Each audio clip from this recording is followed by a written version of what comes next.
Salut à toutes et à tous, je suis ravi de vous retrouver pour ce déjà 6e épisode de mon voyage à Madrid. Nous allons débuter cet épisode par la gare d'Atocha, puis nous nous attarderons sur le musée naval et la Plaza del Rey. Nous atteindrons enfin le légendaire stade Santiago Bernabéu. C'est parti, regardez.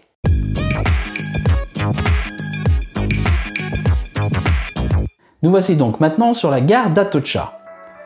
Cette gare est la principale gare ferroviaire de Madrid et l'une des plus emblématiques d'Espagne, alliant patrimoine historique, modernité et vie urbaine. La gare d'Atocha ne se limite pas à sa fonction de hub ferroviaire, c'est aussi un lieu de visite unique.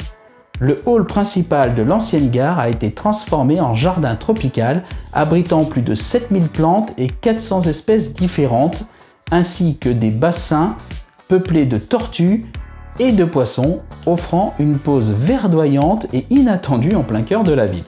La gare d'Atocha est aussi un lieu de mémoire.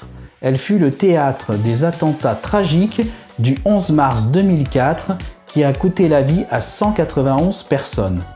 En hommage aux victimes, un monument commémoratif en verre, sobre et émouvant, a été érigé à l'entrée de la gare.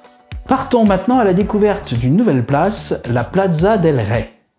Située dans le quartier central, à 2 pas de Grande Via, la Plaza del Rey est une petite place madrilène au charme discret mais au riche passé historique. Son nom, Place du Roi, fait écho à l'époque monarchique où elle se trouvait dans la zone résidentielle prisée de la noblesse espagnole. Attention pour les amateurs de foot, c'est votre moment. Voici le stade Santiago Bernabéu qui est l'un des lieux les plus emblématiques du football mondial. Inauguré le 14 décembre 1947, il est le fief du prestigieux club Real de Madrid, connu et reconnu l'un des plus grands clubs de football de l'histoire. Le stade porte le nom de Santiago Bernabéu, ancien joueur, entraîneur et surtout président visionnaire du club qui fut à l'origine de sa transformation en une institution mondiale. À son ouverture, le stade comptait environ 75 000 places.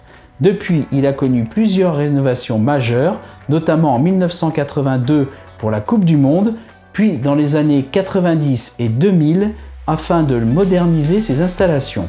Le stade Bernabéu a été le théâtre de nombreux événements historiques, dont évidemment la finale de la Coupe du Monde de 1982, mais aussi le quart de finale de la Ligue des Champions. La tour Bernabéu est une attraction phare aussi. Il permet aux visiteurs de découvrir les coulisses du stade, vestiaires, tunnels des joueurs, bancs de touche, loges VIP et le fameux musée du Real de Madrid. Ce dernier retrace la riche histoire du club, mettant en valeur ses innombrables trophées, maillots mythiques et souvenirs légendaires. Voilà, quel beau stade quand même. Même sans être fan de foot, il faut reconnaître que c'est une très belle construction. C'est donc avec ce stade que se termine l'épisode du jour. Pour le prochain qui sera l'avant-dernier, au menu 3 places, 2 églises et des célébrations de Pâques tout en costume. Si cette vidéo vous a plu, alors n'hésitez plus, mettez un pouce, ça nous fait plaisir. J'attends évidemment aussi vos commentaires pour que je puisse les lire et je les lis tous. Merci d'être de plus en plus nombreux à nous suivre. Si vous avez raté les précédents épisodes, eh bien n'hésitez pas à cliquer sur les liens juste à côté. Vous pouvez tout revoir. Je vous dis donc à très vite pour l'avant-dernier épisode de mon voyage à Madrid. Ciao, ciao!